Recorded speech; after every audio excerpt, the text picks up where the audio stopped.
This is The Discourse with Dr. Ken.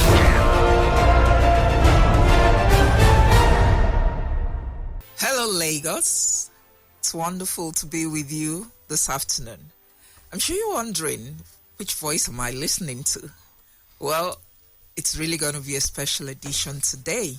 My name is Clara Chinwe Okoro, and I'm going to be interviewing Dr. Ken today, who is your normal host on The Discourse.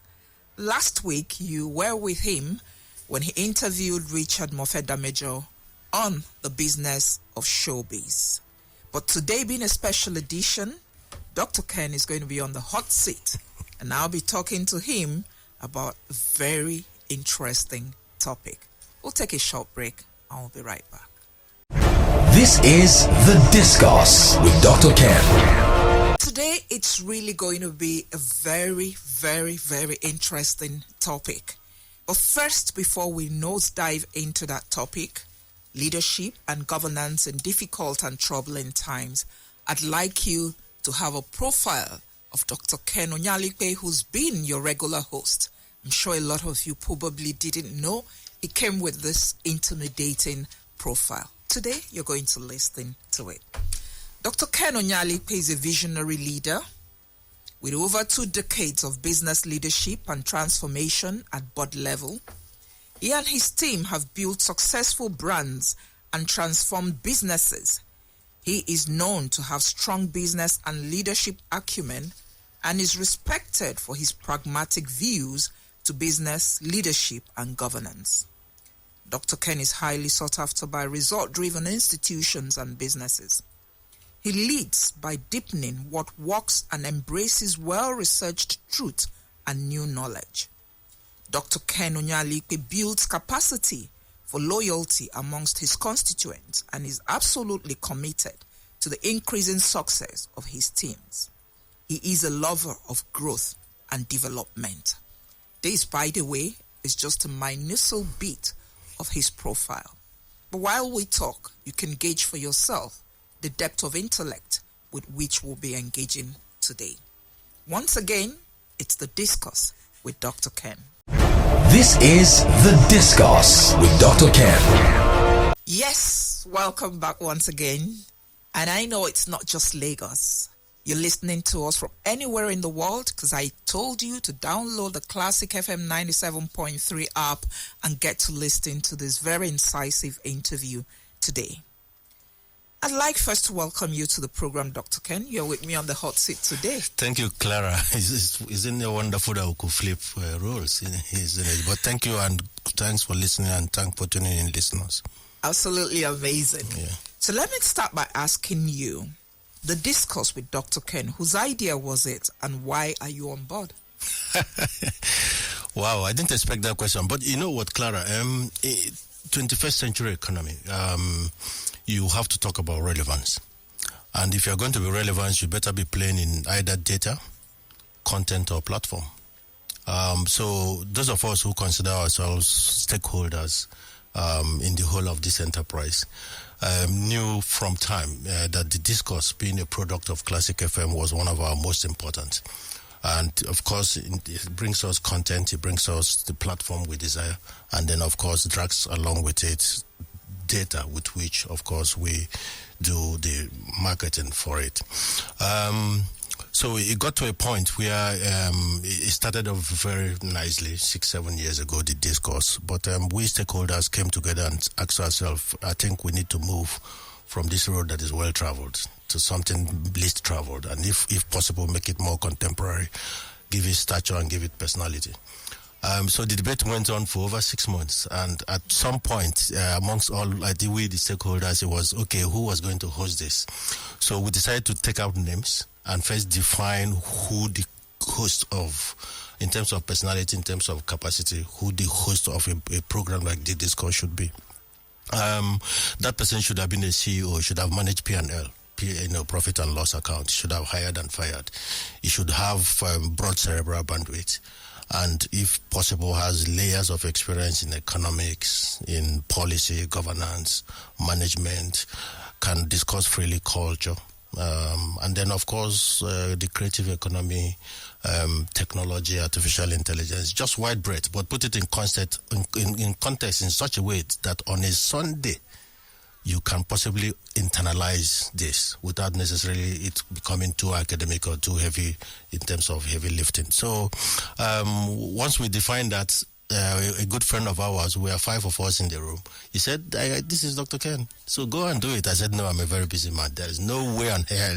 They said, no, we have to vote. So the vote eventually took place, and then it fell on me. So it's a big responsibility, and this thing brings me back, even when I'm out of the country, it brings me back just to host the discourse, and I'm enjoying it, and I hope you listeners are doing the same. So it's a platform that is supposed to discuss all those that I have said and more as we progress. Sounds very intimidating. You actually just described a chess game, yes. Kind of, But like you said, the premium capacity of the program and the depth of the information that comes out of it, I know a lot of high-level CEOs tune into this to be able to get direction, sort of, in topics that you discuss on this platform.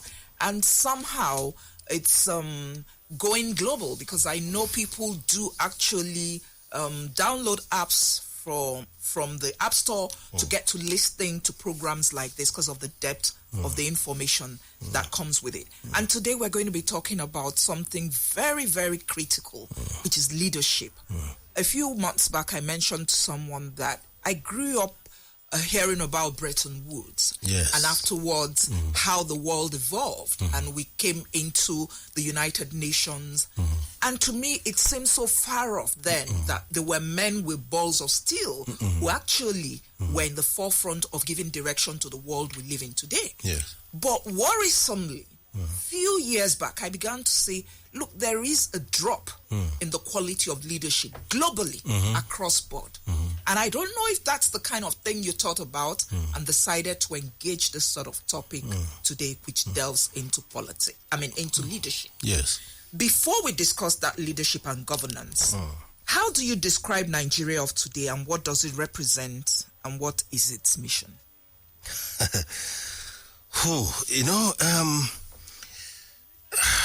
Clara, it's so central to what we live in, and I'm happy you started with that, because eventually we'll go into leadership proper, go into governance proper. But first and foremost, let me quote Dr. Miles Monroe. What did he say? He said, when purpose is not known, then abuse becomes inevitable. You could see that a man or an entity or an institution or a country that has not defined purpose, abuse becomes inevitable. You can feel it all over the place. So let me give you a very short story, because in all my classes I like to soften it up by giving analogy and stories, so that people can commit to memory. You see, there's a young boy from the southeast Nigeria. He went to consult a seer, what we call here Babalawo or Dibia, Why did he do that? To find out what the future held in prospect for him. So the seer, the Babalawo, drew 2 big circles. One of them was one white big circle, he drew it with chalk on the floor. And then the other one was a black circle, drew it with chalk.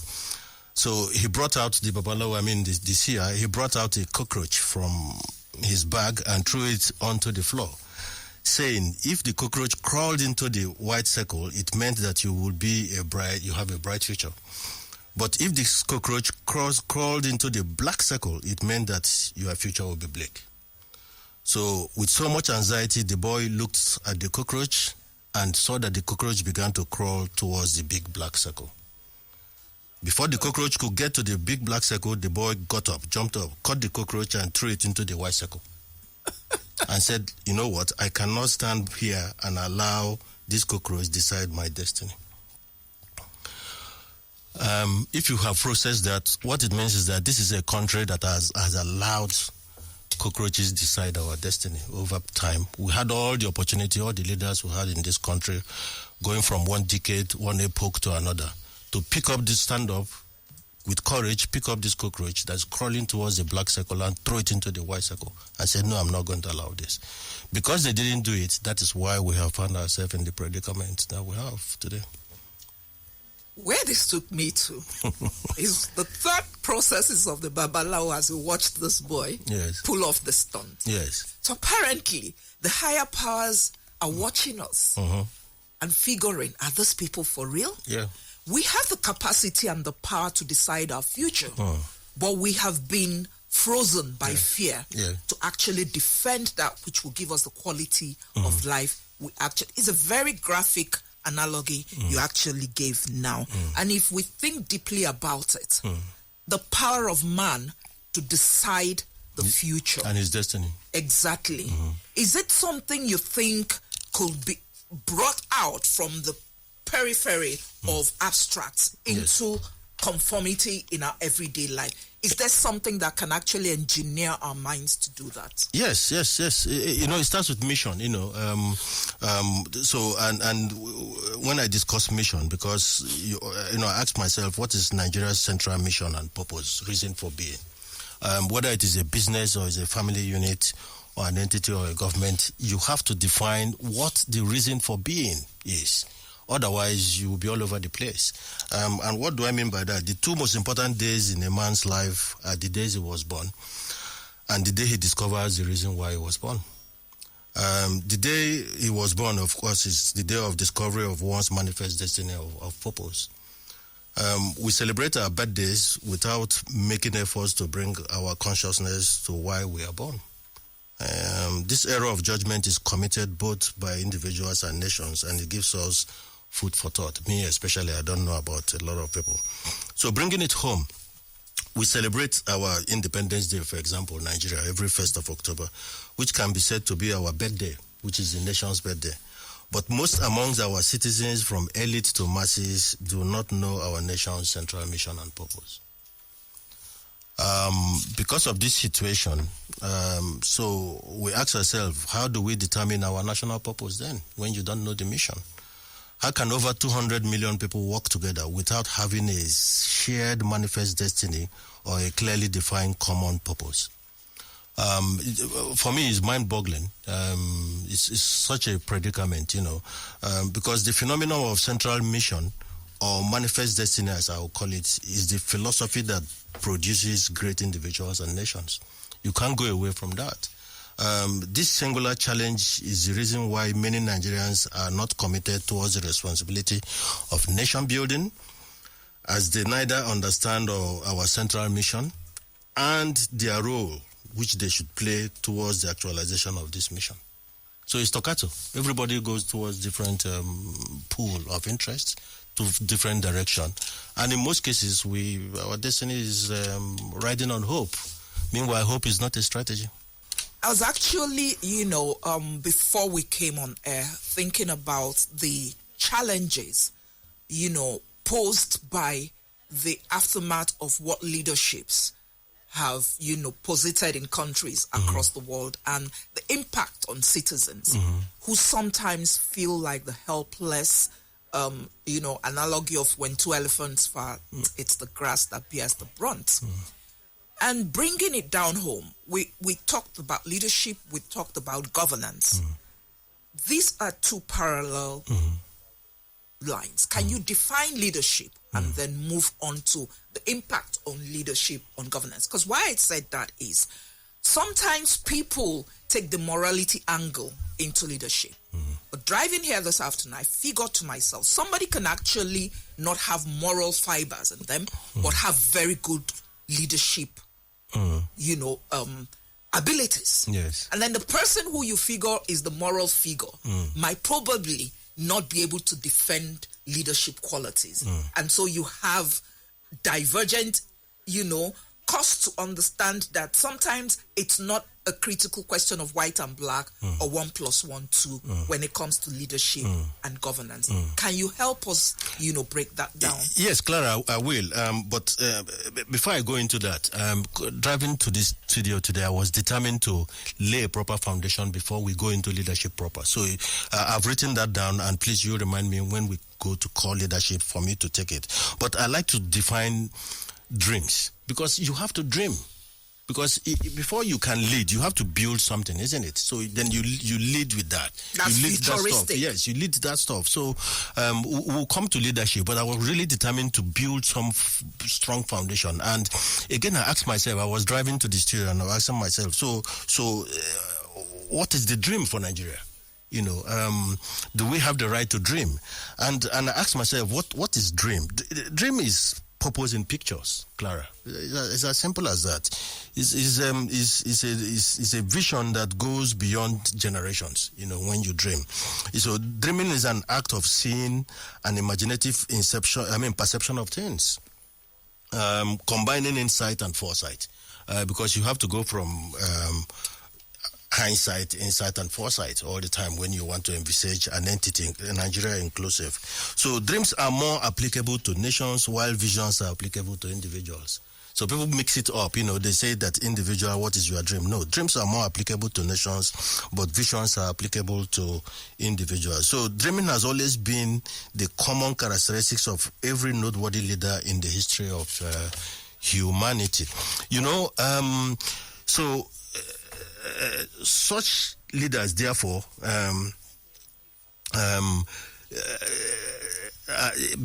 you know, who dream. They dream because they are often very indignant of the status quo. They don't like it. So they dream, can this be better? And they are equally moved by the compassion to make a difference. You know, so it starts with a dream. You know, that leader that will be exceptional, that can. I mean, France had their Charles de Gaulle, Russia had their Lenin, Vladimir Ilyich Lenin, George Washington, the man in Korea. We've seen the dream that Saudi Arabia has become today. Qatar, Malaysia, Singapore. Even in Africa here, Rwanda, you know, so somebody dreamt and said, you know what, I'm going to follow this dream. It's not about me. So I think that is the foundation. You know, I thought I should define what dream is so that people would understand the context and put it into that. Then we take it. We will have time to discuss leadership, Clara. Quite interesting, but bringing it closer home. Nigeria, if I'm not wrong, is one of the most complex countries in the entire world.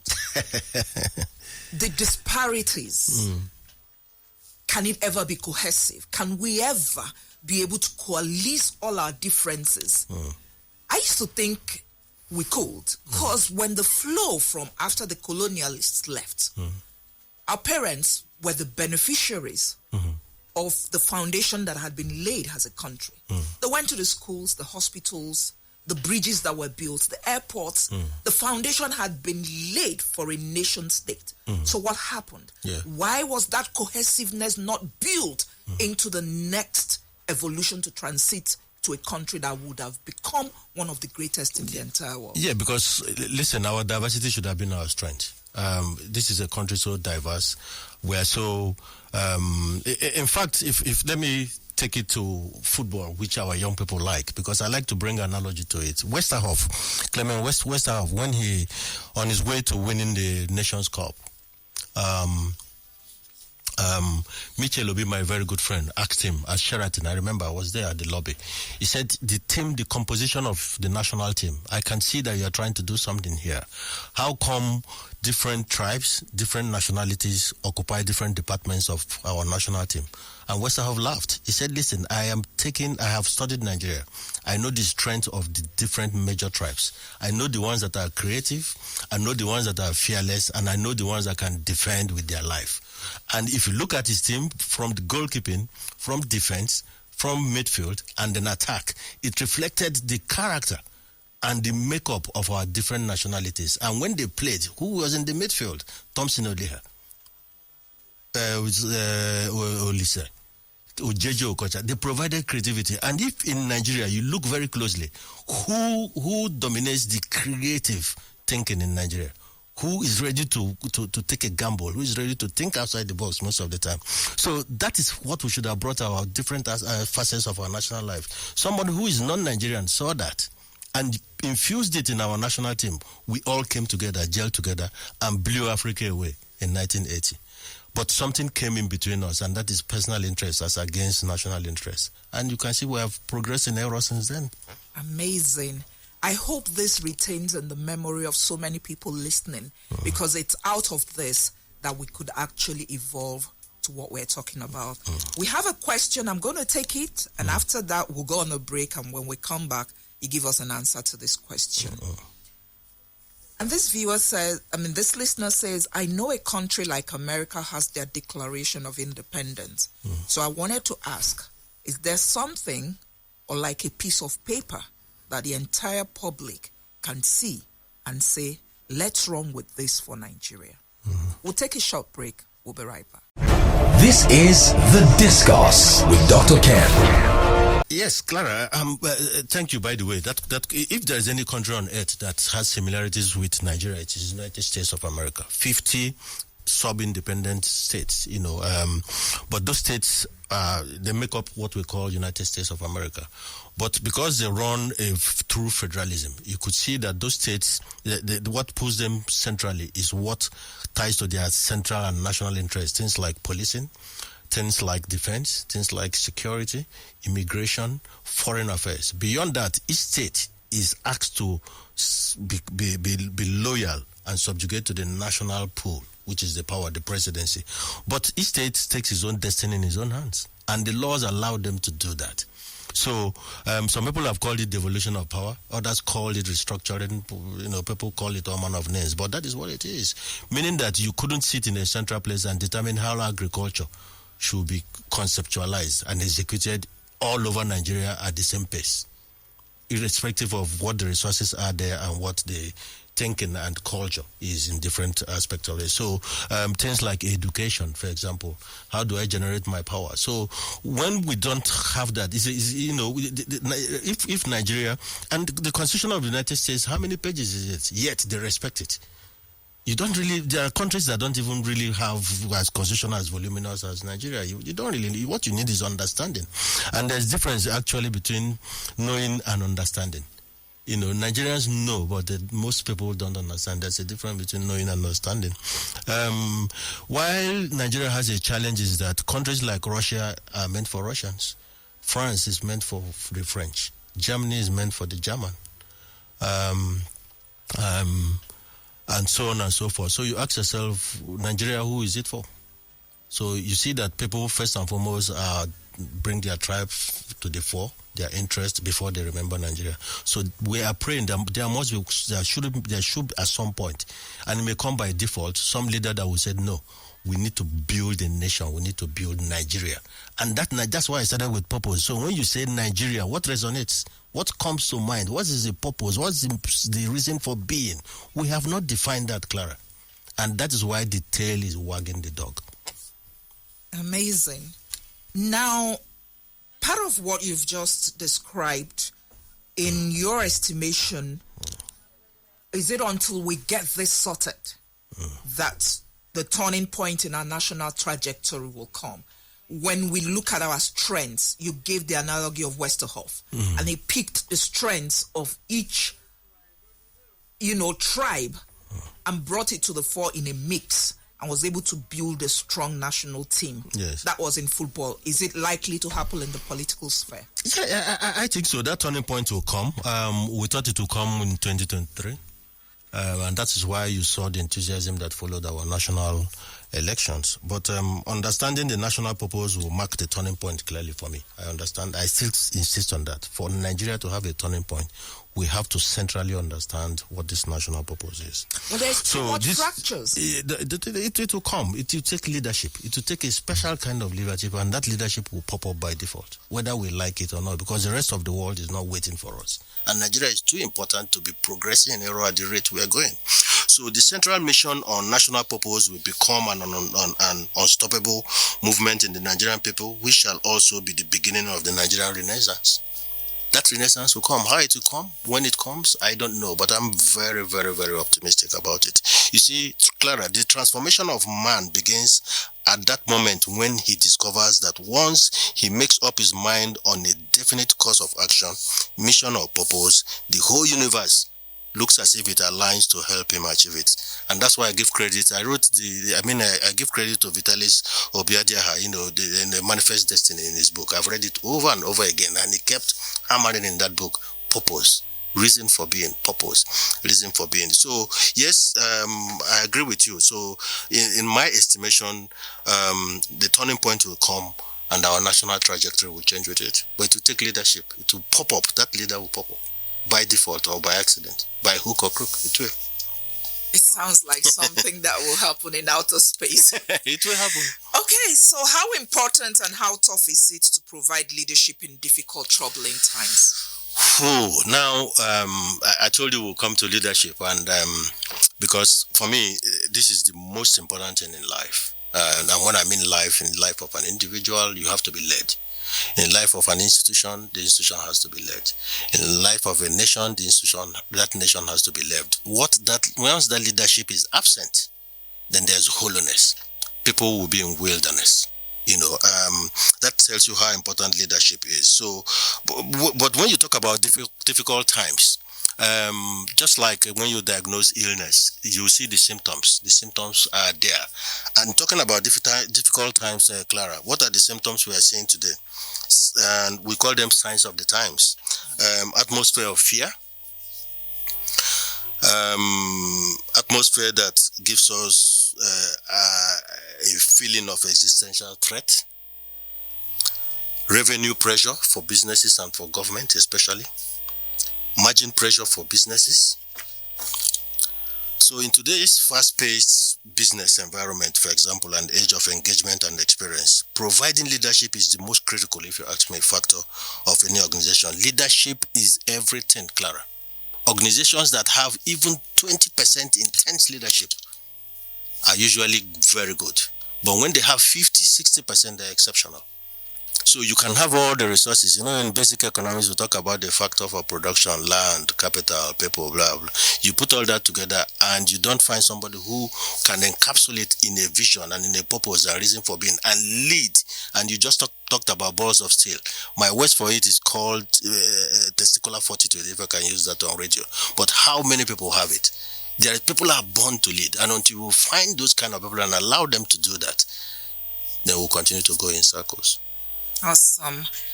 Permit me once again to ask our listeners to reach us on WhatsApp 0909-217-2973. That's 0909-217-2973, and on Twitter at Classic FM 97.3. We will be listening to Dr. Ken Onyeali Ikpe dissect leadership and governance, and I'm adducing that the impact on that can either be catastrophic or can evolve a nation into the heights of, what it should be, a model nation. Yes. And if you look across Africa, it seems to be sad stories over sad stories over sad stories.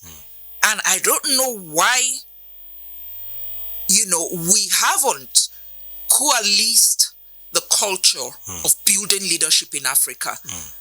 Why is it so difficult? I mean, in the early 70s, late 60s, we had Pan-Africanists who came in after they had sojourned in the United States, in Europe, with new ways of which they felt Africa could be led into the light. But most of these Pan-Africanists were truncated. And I had someone actually come in and was talking about Paul Kagame being, a brutal dictator, that he doesn't agree with your views on him. But if you look at the model of what he's achieved in Rwanda, we talked about balls of steel. Somebody had to step up to do that. Now this is the conflict I'm asking. Why can't the average African nation state build a culture of leadership, a model of what the world accepts as leadership? It goes to morale. Like we say, I use football as analogy. You could use the military too. Once the morale is low, once there's morale issue around being, low morale, you can't galvanize. You can't put people together. They won't believe in the cause. They won't believe in the purpose, and they're not going to move. At best, they'll go their different way and pursue their different interests. Why do I say that? Because I've read a lot about the importance of morale as a factor in building businesses, whether it is in private or in public. Morale is everything, and what provides that morale is leadership. Those of you who follow your clubs, whether it's Enyimba, whether it's Arsenal, whether it's Manchester United, they have aggregate of very brilliant resources in there in terms of players. But you wonder, why would a team the size of Manchester United lose 3 games in a row? It's not for lack of talent, it's not for lack of motivation in terms of being paid well, but you could just put a point to it. You could say that there's a moral issue in this team, in the dressing room. So is the manager or coach providing that leadership? Does he understand it? Does he understand that it's not just about the technicalities? Understanding that, listen, I have to look at the iPad or all the strategies there. But how come your team continues to lose? The ones that are in the top 4 and the Guardiolas and the young Arteta that is doing what he's doing today, is it that he has the best collection of players in the world? No. It goes back to morale. How have you been able to galvanize it? So you see, Clara, in character and temperament, you talked about Africa. In character and temperament, let me try and define what I see the average African, because I've read about Africans and read about Nigerians in terms of character and temperament. And this is not bringing them down. This is what I read. It's not my opinion, but I tend to agree or align with it. You know, in terms of character and temperament, the typical African race type is happy. He's thriftless. He's excitable. Most times is lacking in self-control, lacking in discipline and foresight. And this is not bringing the African down. But if you compare him with an American or an European who has the same background and the same level of education, these people are not excitable people. They don't measure in small things. They have self-discipline. They don't need the police to tell them, you don't break that traffic light. When it's red, you stop. You know, there's a zebra crossing, you stop. These are elements of development. So his thoughts, going back to the African, his thoughts are concentrated on events. We like events and feelings of the moment. He suffers little from the apprehension of the future. And then he even does not grieve for the past. Because if Nigeria, for example, really grieves for the past, we won't be repeating over and over and over again the mistakes of the past. And then he doesn't suffer apprehension of the future. He thinks the future, don't worry. We'll take care of itself. God will provide. Let's hope. Let's, God willing, you know, things like that. Yes, it's good to pray. It's good to be religious. But you have to do the goddamn thinking. You have to put purpose in front and you have to define it. So the average African, and by extension Nigeria, lacks the power of organization and is conspicuously deficient in the management and control alike of men and business. What? In fact, if I push further, sorry, Clara, I'll come back to you. And I've seen this in organizations, and I see when managing directors change. An organization that hitherto has been doing excellently well, you just change a managing director, and you get a CEO with a different disposition. You begin to see that this one, he loves the display of power, but fails to realize the responsibility that comes with power. So building morale and motivation for a leader will require, what does it require, Clara? Selflessness. You know, we'll talk about it and people think, what is it, just speaking grammar? You know, but it requires selflessness, leading from the front, honesty, capacity, which is competence, commitment, and character. Now, every human being, like a business, has a balance sheet. The left-hand side of this balance sheet is competence, capacity, intelligence, degrees. But the right-hand side is eulogy, where it is integrity and honesty. So when you ask yourself, and where is the goodwill on your balance sheet as a leader? Is your balance sheet, how balanced is it? Just look at the leaders we have at national, subnational, and even parastatals and companies. And look at the balance sheet. You see all these things I'm talking about.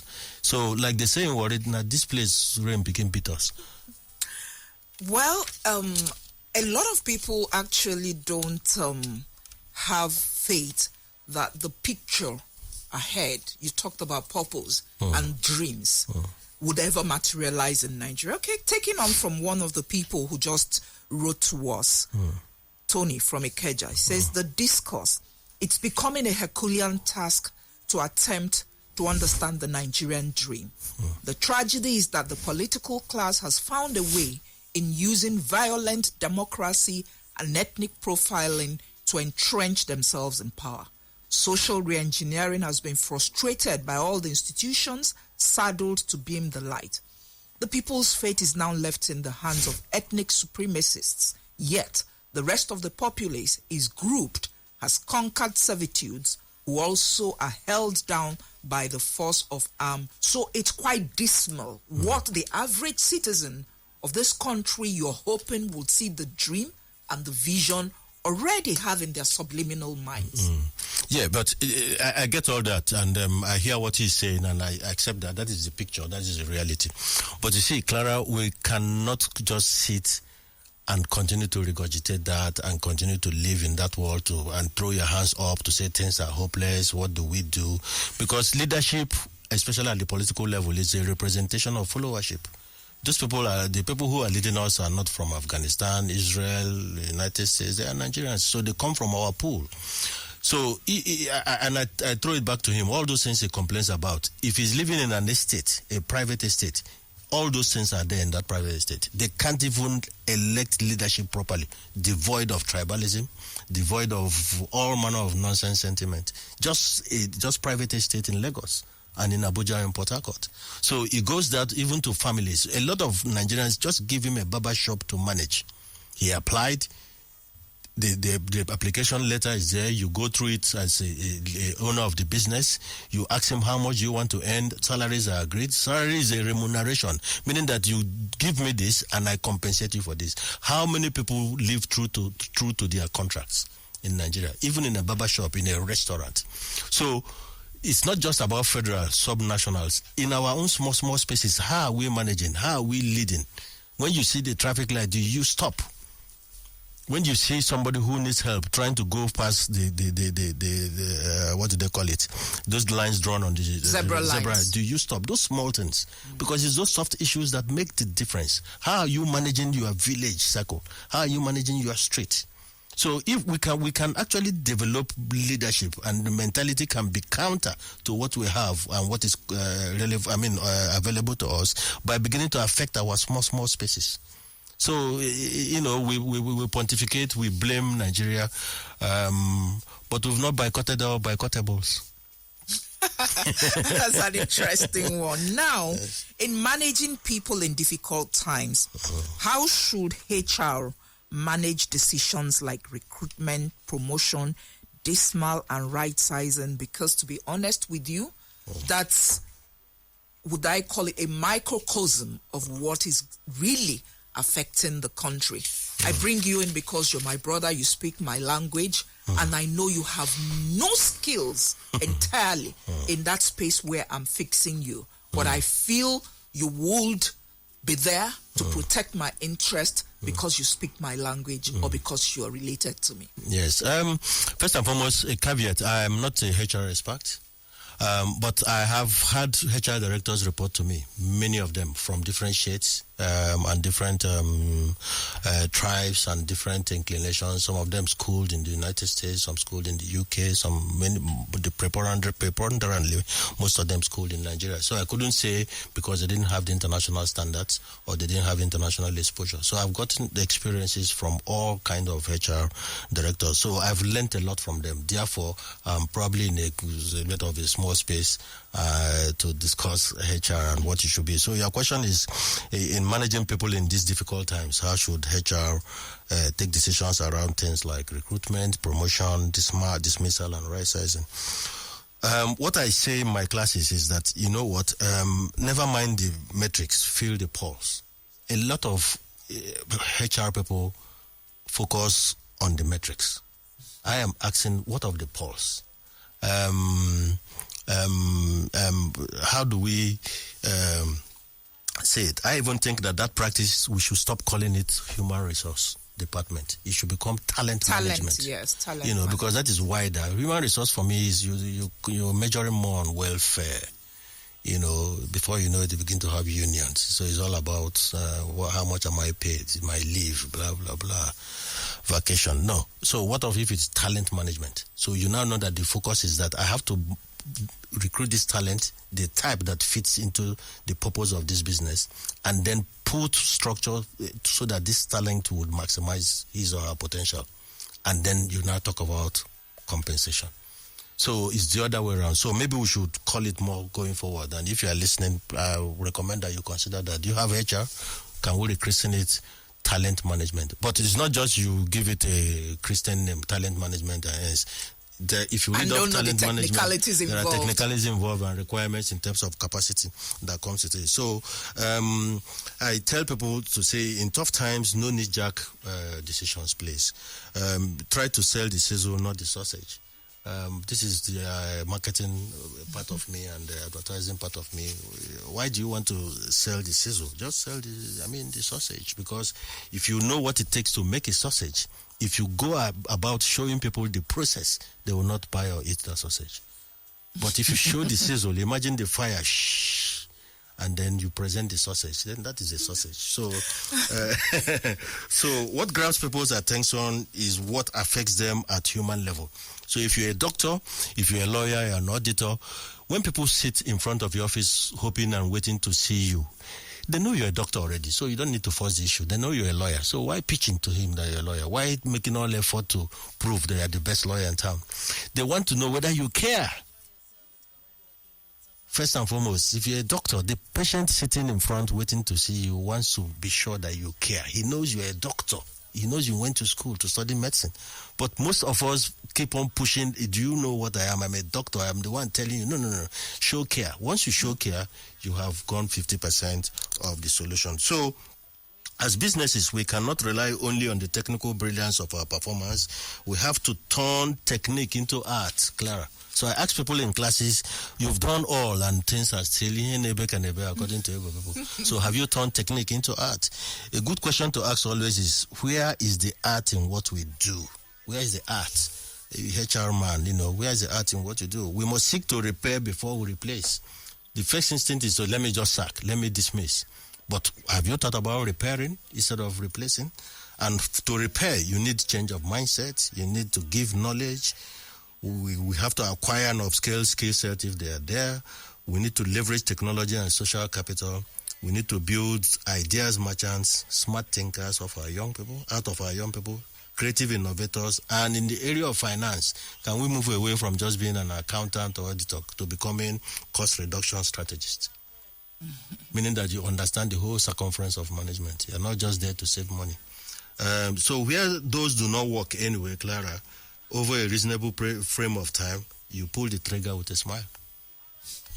And the person you're telling to go to hell is actually looking forward to it. Yes. So that actually brings me to, something I discussed with a friend about last month in Abuja. She's a lecturer at the University of Abuja, and she told me this story about one of her students.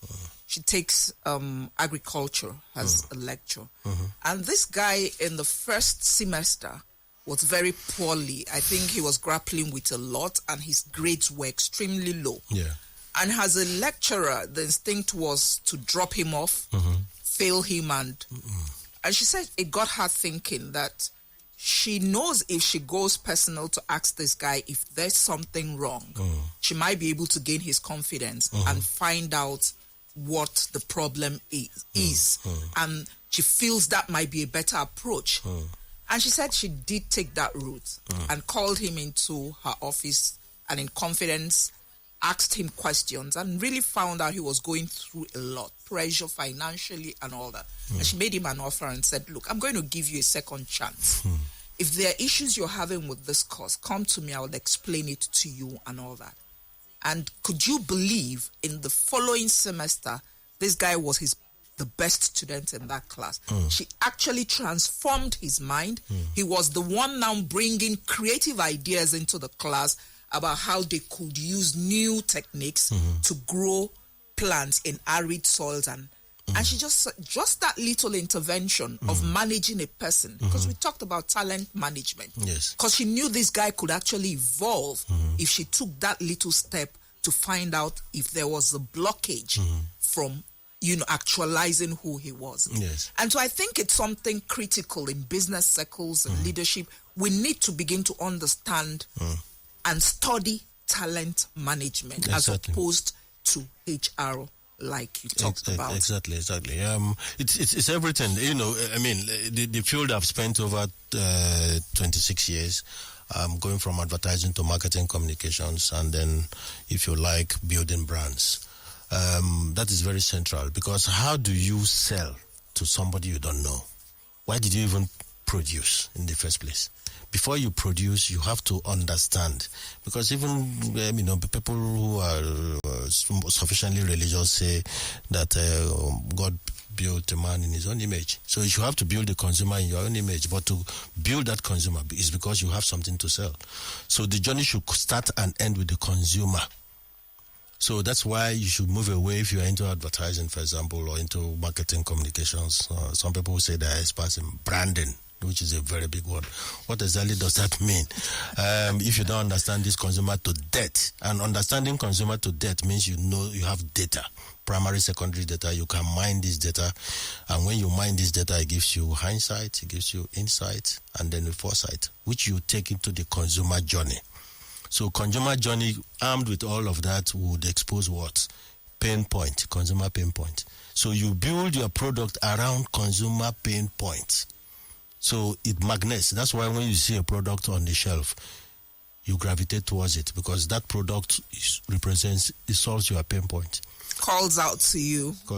So you even, okay, let me not talk too much of branding. Maybe I come for another day, we'll discuss branding. But life is all about that. You have to understand pain point before you can solve a solution. And then put a solution on the table. All right. It's amazing. We've actually got so much, coming in, but we can't take everyone. But hey, someone said I should give you a shout out, Bayo Adisa. Okay. That his boss is on the hot seat today. So Bayo, yes, I've told Dr. Ken, who's your former CEO, that you gave him a shout out. Now, in the idea we mentioned earlier about favoritism and the place of work, is it very damaging?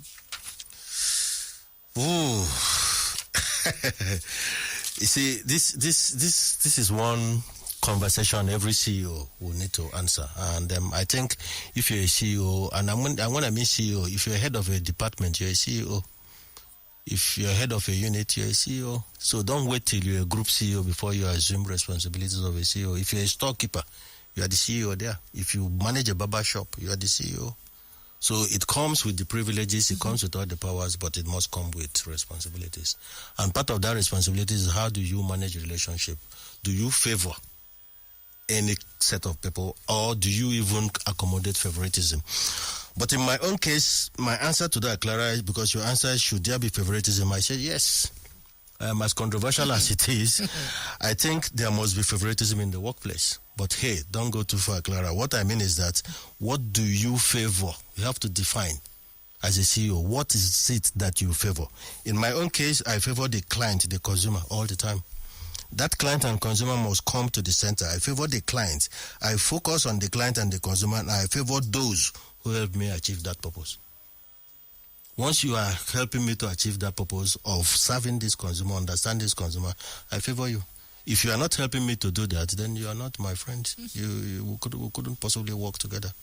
I have to show you the door. So it's issues of alignment. So for me, yes, there should be favoritism in workplace. But the central question is that, what do you have to favor? Awesome. Yes. Awesome. We just have a few minutes to the end of the program, and it's really been an amazing 1 hour talking about we talk so about much culture today. Yes. Yeah, okay. We did talk about culture, and we talked about why African leadership hasn't been able to define the model of culture that should be globally acceptable for their citizens. Well, yes, I asked that question, Clara, because I know we are winding down now. But I would have loved to use a minute to talk about the role of culture in leadership and in businesses. Is very, very cardinal. You see, it's so important, culture, because culture eats strategy for breakfast. I preach this, everywhere I go, in the classrooms, in my seat as CEO, and the organizations and the groups that I lead, to say, listen, culture is more important than even strategy. Why do I say so? You see, culture is everything. Culture and building it means fitting the ethos of the business into the times, into the essence. Why do I say so? The complexities we are dealing with, that's what we don't understand as individuals or groups. The complexities we are dealing with are not different from the complexity the market is dealing with. So what do we need to align this? We need to build knowledge culture. So when they say a business or an organization or government or a nation has culture, it's not culture of how to dance or how to slide. It means that you have knowledge culture of solving problems, not culture of complaint. You seem to have a lot of that in Nigeria, culture of complaint. Everybody is complaining. What of solutioning? And solutioning, I mean, has you in it, S-O-U-L. So there is a human face, there is the art. It's not just the technique all the time. So it has a soul. The solution you are bringing to the table has a soul. So it's solutioning. Then culture of outcome, not culture of output. Because Nigeria, there is a lot of emphasis of what is he producing. I don't try now. You say what he did, you don't try. But where is the outcome? For me, it's outcome, not output. So culture is central. So it's something we need as takeaways from this program this afternoon. Yeah. And if people don't understand that it's until the knowledge you possess is actionable, it makes no difference. It just sits in your cranium, doing nothing. Yes. And that's part of the culture where we need to build that culture. Culture of excellence. Yeah. Exactly. That's interesting. And we just have almost about 5 minutes left for the program. You're going to take a last shot at this, which is very critical, before I give our listeners, snippets of what to expect next week. Lastly, how do we fix Nigeria, in your opinion? It's the last trigger you have to pull on this bullet. Fix Nigeria. Clara, this is a big one, but since we are running out of time, I would say that, I would say that to fix Nigeria, I have to fix the man first. If you want to fix a family, fix the man first. We must fix the man first. Why? Because it begins with you and me, Clara, as individuals and citizens. Nations are mostly determined by the actions and inactions of men and women who create new realities through their daily activities. So it's not amorphous when people say nation. Don't just blame the nation. Let us fix the man. If we fix the man, we would have fixed Nigeria. So if the mind is diseased... Yeah, I'm talking of the man, yes. M-A-N. What about women? I mean, of course, when I mean man, of course, we pull the women along, isn't it?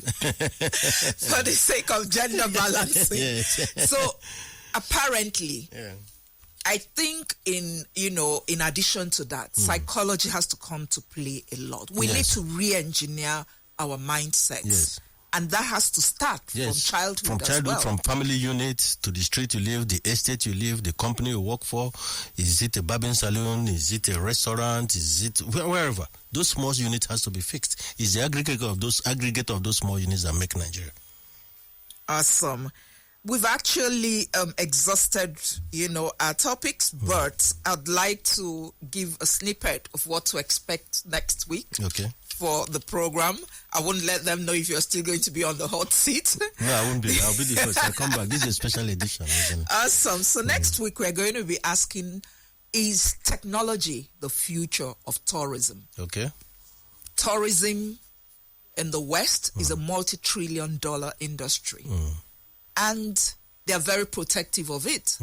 So how can Nigeria, and by extension Africa, engage this very critical industry? We're going to be talking about how technology can aid that next week. Fantastic. We'll take a short break and we'll be right back. This is The Discourse with Dr. Ken. Welcome back. It's really been an exciting, engaging 1 hour with you as our listener. We're so super excited you were able to stay with us this long. And in the studio here, it's really been fireworks for us. So coming to the end, I'm going to have to ask, as is the culture like Dr. Ken asked us. What is your African proverb of the week, Dr. Ken? Yeah, you see, Clara, because it's a special edition, I will move away from proverb, but I will just tell a very short story in a minute, so that people will take away, and it has to do with how I see Nigeria and how we are progressing. You see, my uncle told me that, he has a friend, and they were going through a bush path, which was shorter than the normal road, So this friend was behind him, and my uncle was telling him a story, and they were moving, a bush path, if you can relate with that in the village. So this friend is a stammerer, and my uncle's name is Clifford. So the stammerer saw shit, because he was behind my uncle, and the stammerer started, and he said, see, and they kept going. The next thing my uncle had was shit, and my uncle jumped and turned back to his friend, the stammerer, and said, where the shit? He said, you don't match him. So that is the analogy with Nigeria. We have seen shit. The stammerer has warned us, and yet we went ahead to match the shit. May we not match the next one? That's really, really very, very an amazing analogy, because the point was, if we had slowed down to actually listening to the stammerer, knowing that, what was ahead of us could have been avoided. Avoided, yes. Amazing. Well, listeners, it's really been an incredible 1 hour with you, but we can't leave the program without doing the honors of asking Dr. Ken of his favorite song of the week. Well, for the week, I think Nigeria can come out from the cold. So, coming in from the cold, Bob Marley would be my song for the week. Coming in from the cold. And that's it on The Discourse with Dr. Ken.